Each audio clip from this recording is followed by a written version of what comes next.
following is a presentation of the Belly Up Sports Media Network.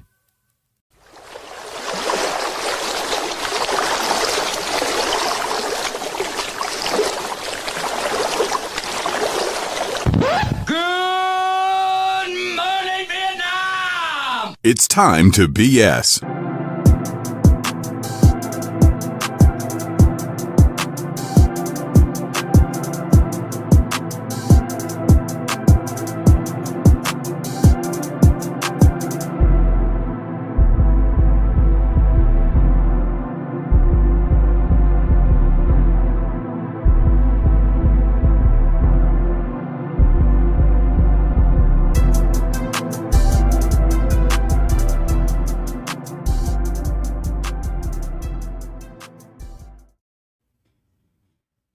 Crap.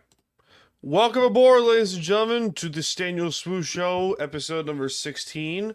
I'm glad you're able to tune in on a late night, nonetheless. It is close to 11 o'clock at night here on a Saturday night. Here from the lovely beaches of Long Island, New York. I'm part of the Belly Up Sports and Belly Up Media Networks. As I said before, my name is Staniel Smooth. And this is a solo show I like to do every now and then where it's just myself and just talk about what's on my mind and crap like that. You know, have a good time and drink whatever the hell. I'm drinking coffee. Before you say, why are you drinking coffee at 11 o'clock at night? Because I can. Why? Why? Because fuck them, that's why. That's why, Dave. So, with that being said, there's some stuff that I do want to talk about. And one of the themes here that I do like to talk about here on this program is self-improvement, improving yourself, work on yourself, the bullshit of life. Because there's a lot of bullshit in life, ladies and gentlemen. There really is. And whether you want to admit it or not, there's a lot of toxic nonsense around here. Mostly on social media. So, speaking of social media, so that TikTok ban, right? You know,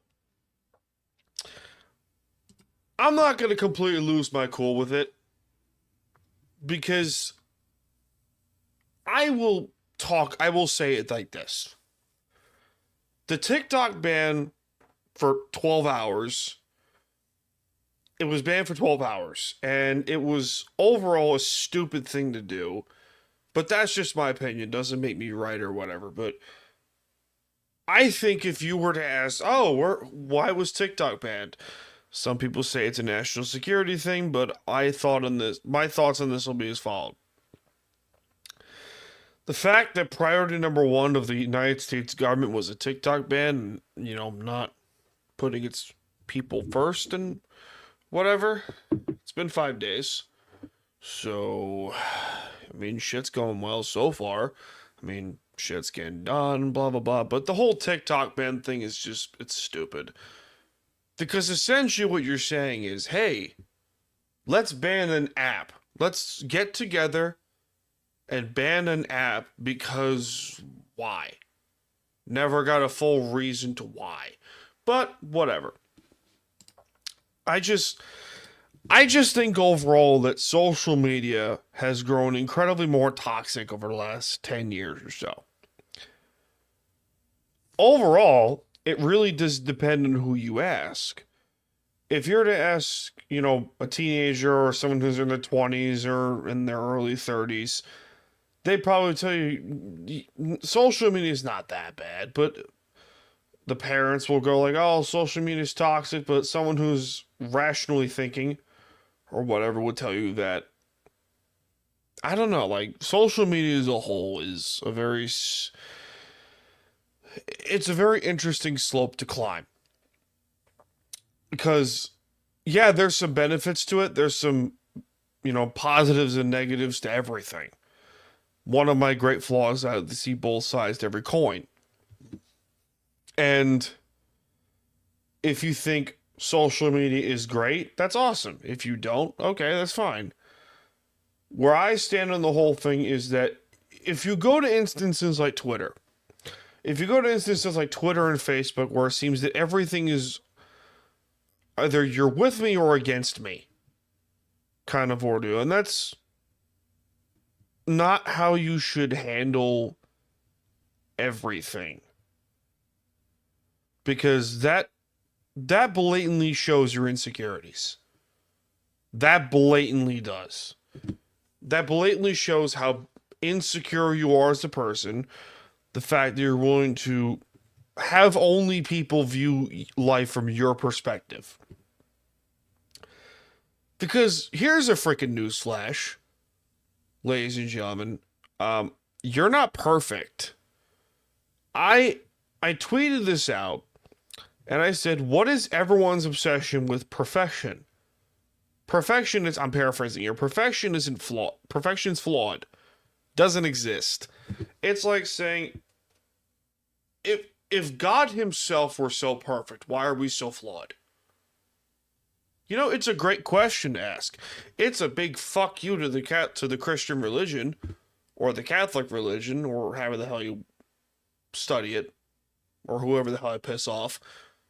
Like, okay, so the joke goes, hey, even God himself is not perfect. You want to know why? He made your ass. It's true. It's true. It's like, why is it that we live in a world where, Jesus, everything is all about perfection. Perfection, perfection, perfection. There's no such thing as perfect.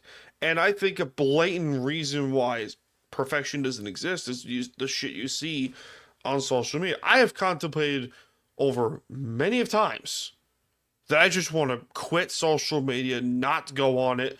But at the same point, like, I do it for I'm on it for many reasons.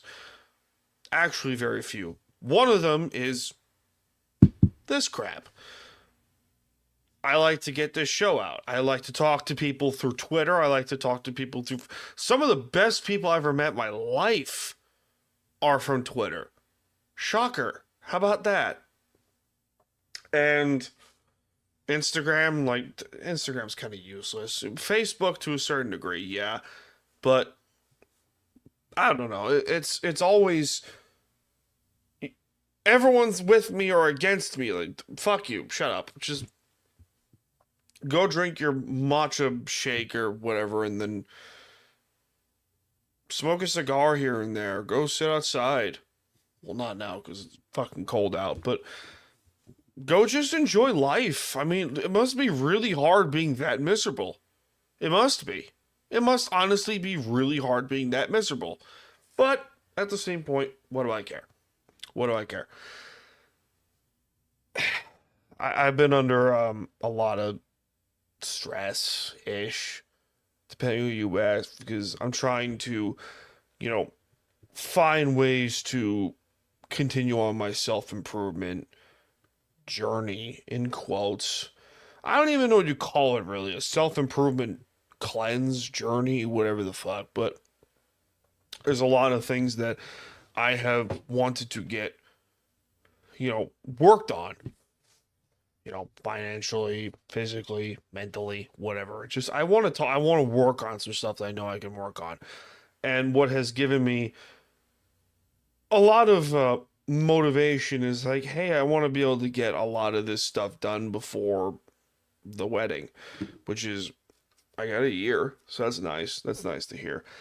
And me and Megan have had like interesting conversations about like, hey, would you want to leave Long Island? Like, do you want to leave the island and stuff like that? We've asked each other that, like, what do you think? And I'm not the kind of person to say, oh, Long Island's, a shit place to live, but at the same point, it kind of is. Long Island, New York, how would I describe it? Long Island, New York is a very interesting area. There's 50% of it is shit. The other half of it is like, oh, this is nice. This is nice. A best way to explain that carefully is Okay, most of the North Shore and the South Shore of the island are really nice. The places where you want to avoid are the entire middle section of Long Island. You know, like the Center Reach, the Seldons of the world, the Central Isles of the world, the Brentwoods of the world, you know, those like shit. It's shit. I mean, I don't want to trash Sheldon or Center Reach too hard, but Ronkonkoma, like, you know, I'm right. Like, some people, I might be wrong. Please tell me I'm wrong. I'd rather be wrong than right. I have a great kink of being right. Wrong? Brain? What? Uh-oh, retard alert! Yes. I have a great satisfaction with being wrong. Because, you know, it's kink, I guess. Probably not that part, but, you know, don't you ever just wonder sometimes why you live in this area, and then you wonder why you can't leave? It's because of family, it's because of friends, because of the job that you're in. That's where I'm at right now. I love my job. I love where I work. I enjoy the people I spend time with.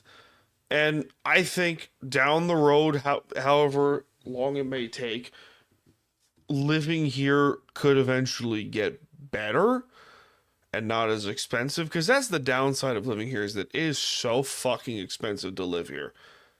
Like, the average cost of a small home of Long Island is like $500K. It's ridiculous. And that's for, like, you know, a tiny ass house. Where if you go to like South Carolina, it's $100,000 for like that kind of house, or 90, depending who you ask. But you know, the economy's weird. Housing market's weird here on Long Island, but you're starting to see an area. Most of the island is built off blue collar guys, like or individuals. Exclusive here, inclusive. Excuse me, brain. And you're starting to see, you know, Long Island, because Long Island was built off the white collar industry. You know, the lawyers, the doctors, the architects, the accountants, like the office individuals. And now you're seeing a weird shift in the spectrum of, oh, this is, you know, you have like blue collar individuals just raising their arms in the air and going, "What the hell is that?" when they look at like housing prices and shit like that. And and you got some interesting people having conversations. Go, hey, do you question yourself like leaving Long Island? Do you think Long Island's a great place? And then they just look at you and Who go, the fuck starts a conversation like that? I just sat down. exactly. I mean, I could use that clip in different contexts, but we'll see where this goes down the road. I mean, we only got 40 minutes left. Yay, stuff. I don't know. I think, how would I trash Long Island? How do I make fun of Long Island? I don't know what else I can say about Long Island that hasn't already been said by myself. Massapequa is all like, you know, divorced soccer moms who drive their 2026 Mercedes-Benz with Starbucks in one hand, holding the steering wheel in the other hand, and their pocketbook Pomeranian dogs are sitting shotgun. They have like too much hairspray in their head, giant sunglasses. They all look like they had Botox for 20 years. And their ex-husbands all run car dealerships, or they're architects or some shit. And they're just living the life. They're like, good for you. And then you get to like towns like Greenport, which is like, all right, we're harbor town, we're seafood. Blue Point and Bayport are the same thing. Amityville's gotten nice. Like, depending where you are in Amityville, it's like, okay, it's good. Babylon's good. Ronkonkoma, like Lake Ronkonkoma. There's a joke about Lake Ronkonkoma. Well, it's cursed. The lake itself is cursed because they say every year, I believe this, once a year during the middle of summer, there's a man that gets dragged down into the bottom of the lake by a Native American princess. who's a spirit. And I believe that shit. Sometimes you just gotta be scared and screaming. Yeah. Sometimes you gotta throw your arms in the air and go, ah! You know, those the friends of that dude that got pulled under, you're probably looking at each other. What you have done has made God very unhappy. What you have done is make God very unhappy. Most of the North Shore is nice. I mean, Huntington is, fuck Huntington sometimes. Mount Sinai is not bad. Miller Place is pretty good, depending where you go. I love the North Shore. I particularly love, like, Port Jefferson, Greenport. Greenport's my favorite place to go and visit, because, like, it's an hour to get there. The traffic's not too bad, because, like, you're going, like, east and then north and then east again. But most people, when they say, like, oh, Long Island, Montauk Point, like, there's nothing to do in Montauk from, like, fall, like, late fall, like, late autumn until early spring. There's nothing. And then even then, it's like, okay, it's a tourist attraction. That's all it is. Like, yeah, you have the lighthouse and everything. It's cool as shit. You got Camp Hero, which is, for those Stranger Things nut jobs out there. Yes, Camp Hero was had Stranger Things being filmed here. Yes, that is true. And I don't know, I mean, I got a love-hate relationship with this place, but I genuinely enjoy living here. But, we'll cross that bridge when we get there if me and my fiance decide to leave, but we'll see. We're going to take a quick break because it is mandatory that we do advertisements on this program now, because this show ain't free. So, yay, take it away, Hector. This show ain't free, so time for some ads. Hey guys, this is Hector from the Insert Name FC podcast, here to tell you guys about Canada Dips. It is a great tasting, superior alternative to traditional dip, using CBD in a way that is radical, enjoyable, and effective. It comes in 5 core flavors: wintergreen, mint, citrus, mango, and American spice. Canada Dip CBD is the new evolution in dip, allowing guys to enjoy great, long-lasting taste without the downsides. If you guys want to go ahead and try them out, use the code BELLYUP20 at CanadaDipCBD.com. Once again, BELLYUP20 at CanadaDipCBD.com, and you'll get yourself 20% off your purchase. Thank you again for Canada Dips for being a great partner of Belly Up Sports. And we're back, ladies and gentlemen. So, one of the things that I want to talk about is, love talk, ? I've been asked by people in the past, Dan, what do you do in terms of, love? And I've had some very awkward / important conversations with various people, various friends, various acquaintances, and they've all asked the same thing, like, hey, what can I do? I'm in this shit situation with a shit person. I don't know what to do. And one of the questions I try to ask is, hey, what do you think of yourself? Like, you got to not disrespect you. Because in the end, there's only one you in this world. You're the most important person in your life.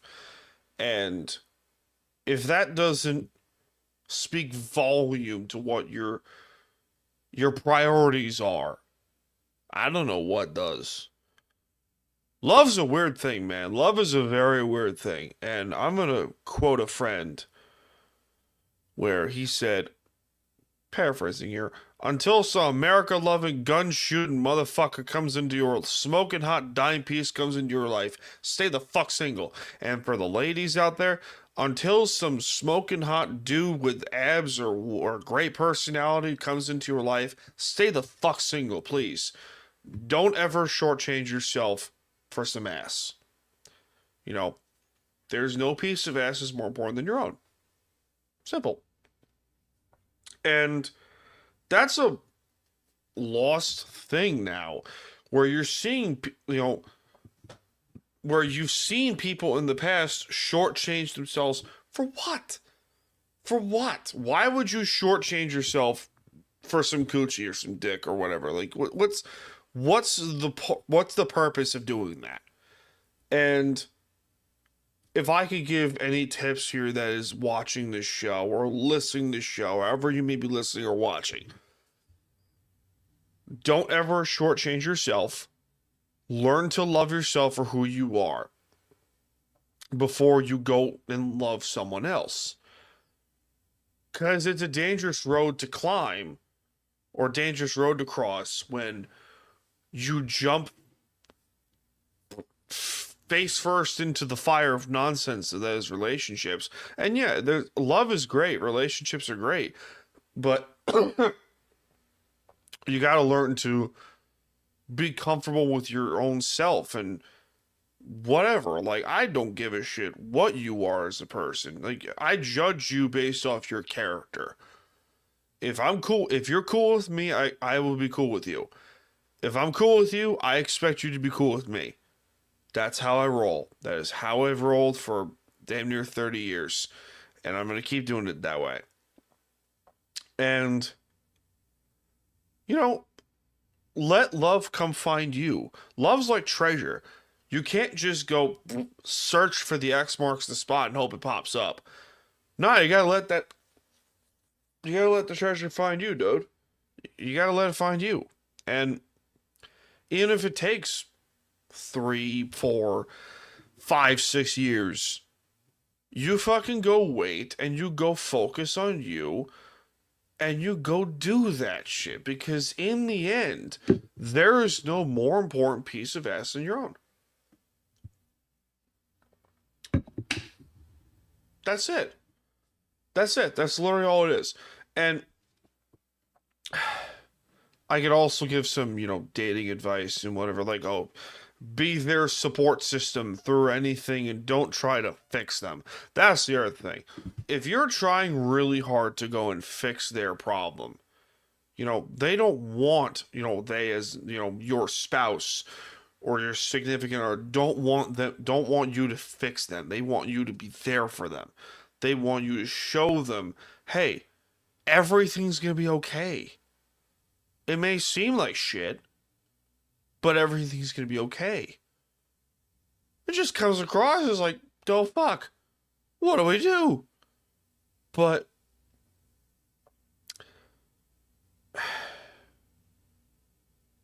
why are you jumping into a relationship with someone if you don't even like yourself? Why would you do that? And, which goes back into the earlier point of like, learn to love yourself before you love others. Because if you're going to just jump into a relationship and say, oh, I can fix her, like, no, you can't. She or he's got to fix themselves before anything else. Yeah, you can show them what to do, but for what? Like, their purpose is themselves and stuff like that. So, I don't know, that's just where I stand on this whole thing. So, oh boy. We have some coaches that got hired. 5 new coaches got some more Jesus, words are hard. I can't speak. I can't speak. It also doesn't help that's 11:15 tonight. So yeah. Uh-oh, retard alert. Some of you are probably going right now. Oh, brother, this guy stinks! Strong possibility with that. Very strong possibility. So with that being said, let's go on to some head coaching moves throughout the NFL. First up, Jacksonville. Liam Cohen, who was the offensive coordinator for the Tampa Bay Buccaneers for a couple years now, signed a contract extension with Tampa, and then he decided to say, you know what, I'm going to bolt to Jacksonville to be the head coach of the Jags. Hey, Donut. Donut's behind me right now. She's so cute. I don't understand the point here, because Doug Peterson is a good coach. Did he get a really bad hand with the Trevor Lawrence situation? Probably. But I don't know how this helps, because the Jaguars are such a pitiful fucking franchise. But at the same point, I'm really curious to see what Jacksonville does with this. I'm going to give this one like a scale of like 1 to like 8 of F or whatever. This is like a C. Because it's an unknown situation. Like, it's a rookie head coach going into a shit situation with a shit franchise. So, that's where I'm at. Next up, we have the Dallas Cowboys promoting offensive coordinator Brian Schottenheimer to head coach. Good God. Oh, good God. Jerry Boy wins again. That's it.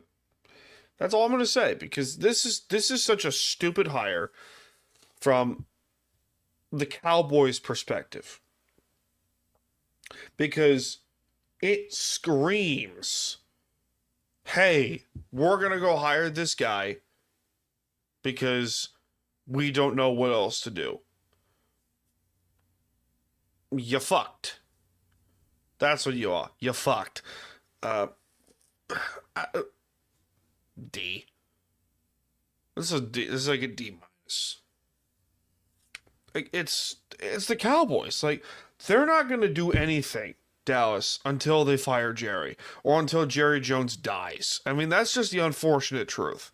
But what are you gonna do? So before we get on to the next head coaching candidate, it's become that time of the show again. We're gonna have to do some more ads. Take it away, Brent. This show ain't free, so time for some ads.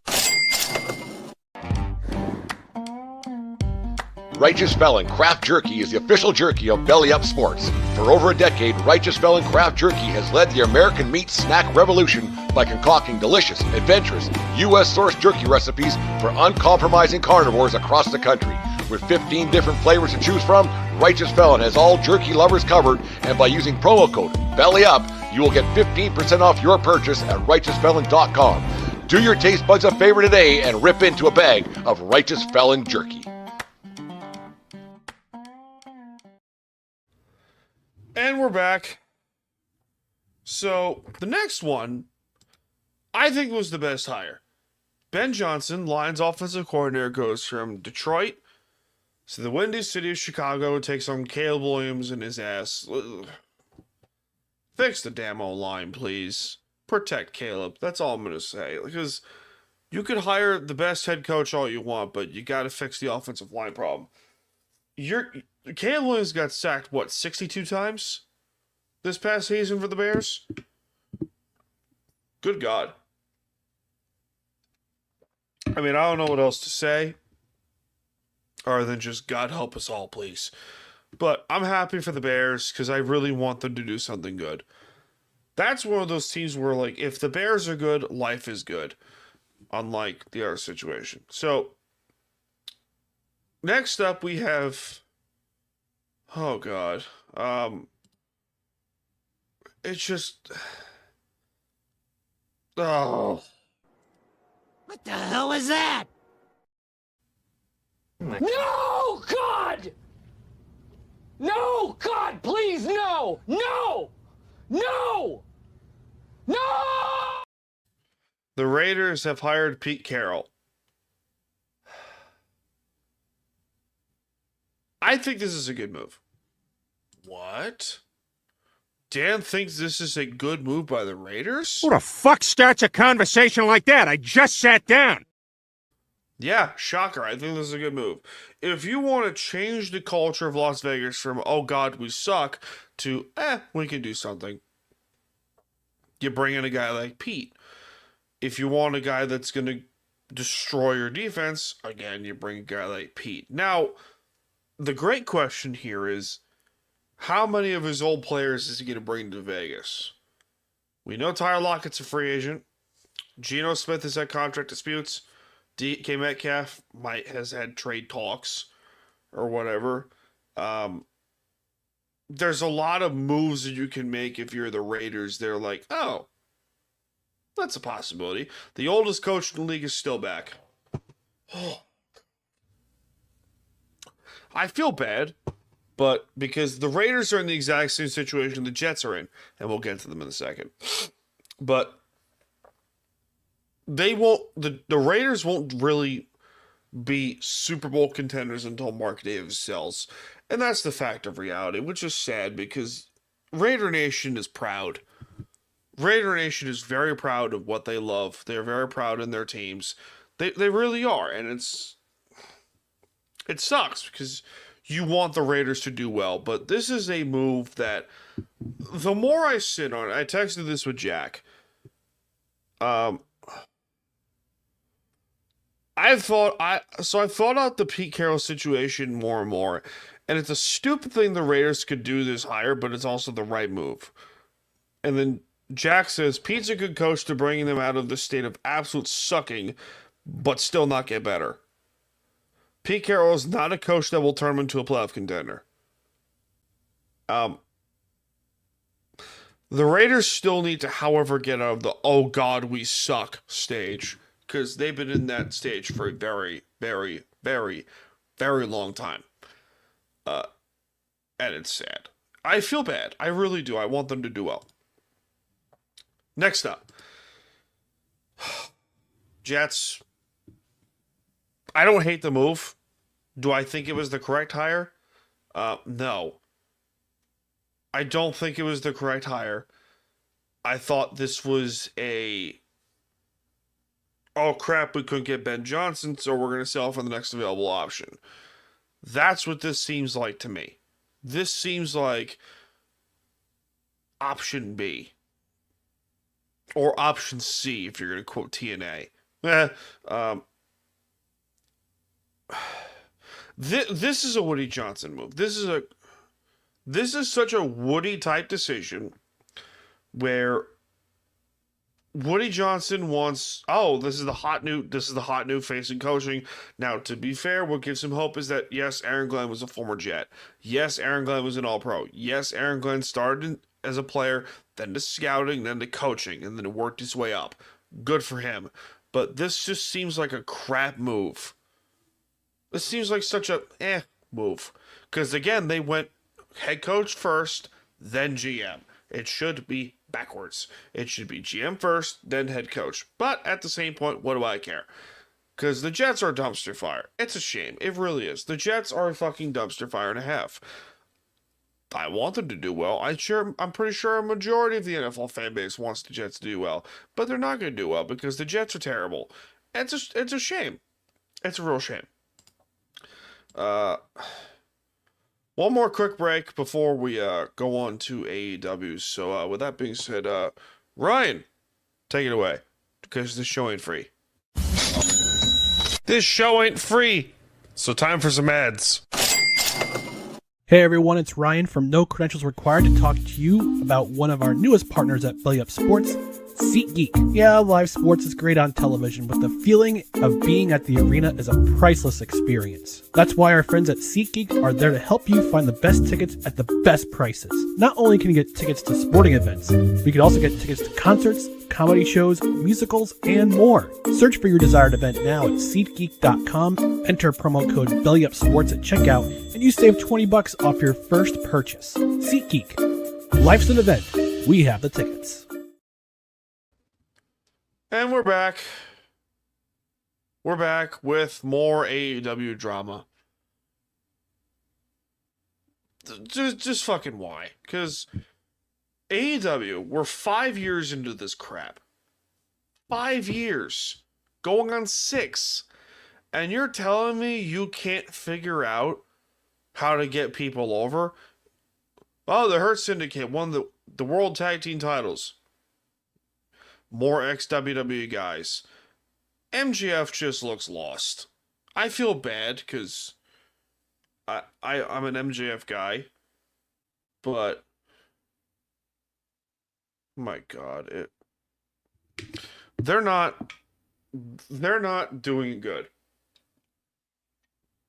AEW's just straight up not doing good. And it's a shame. Because you want them to do well. But they're not. Now we're finding out that Britt Baker's a locker room cancer. What a surprise. But CM Punk was the problem. Hold on, crack the neck here. Didn't work. Damn it. Fuck. But I don't know what else they're gonna do. But final thoughts. Fuck social media. Fuck toxic people. Go work on yourself before you love others. And don't be afraid to surround yourself with some really good people. So with that being said, ladies and gentlemen, that'll do it for this edition of a late night episode of the Staniel Smooth Show. Be sure to like, follow, subscribe to the show wherever you get your podcasts, and subscribe to the channel on YouTube at Time to BS Podcast. Follow me on Twitter, Instagram, at Staniel Smooth and at Time to BS Podcast for more info on the show and also talk some shit. With that being said, ladies and gentlemen, I am Staniel Smooth. I'm coming to you from the beaches of lovely Long Island, New York, and I will see you all in this life and most certainly the next one. Cheers, guys.